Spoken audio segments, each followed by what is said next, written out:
To our foreign guests, sa aking mga kababayan, magandang hapon po sa inyong lahat. Maayong hapon sa inyong tanan.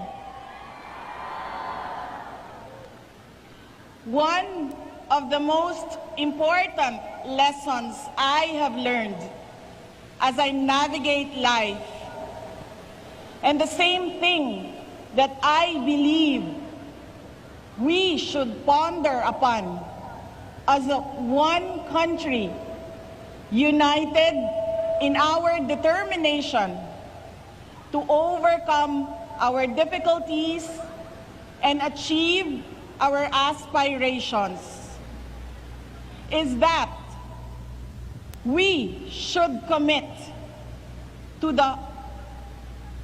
heart the priorities of God, country, and family.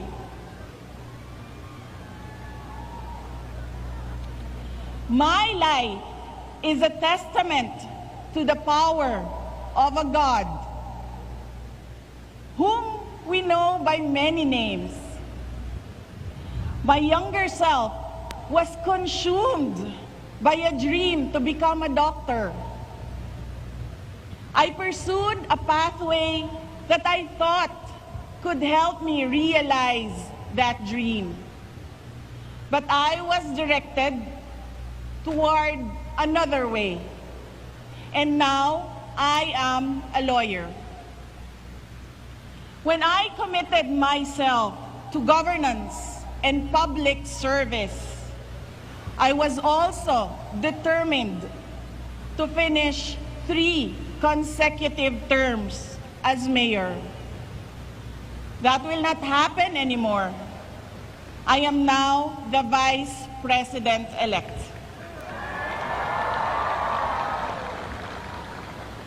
The voice of 32.2 million Filipinos was loud and clear. With the message to serve our motherland. And this message has been reiterated in my oath to consecrate myself to the service of the nation. There is a God whose will transcends the desires of our hearts, one whose will directs us to the way that we might not have imagined, but a way that consecrates ourselves every day to help our fellow men overcome the difficulties they face in their lives, to change lives, to save lives. If you all take a moment to listen to the call to serve and decide to heed the call, in the same way that many are already devoting their lives as hardworking farmers and fisherfolk that ensure that there is food on our tables, dedicated health workers who help the sick, brave soldiers who fight for our country, honest and fair entrepreneurs who support our economy, patient school teachers that guide our children. I believe the country will be heading towards a future of hope, security, strength, stability, and progress. Today, we celebrate the life and works of our national hero, Dr. Jose Rizal. May his memory light up the fire within us to become patriots. Rizal taught us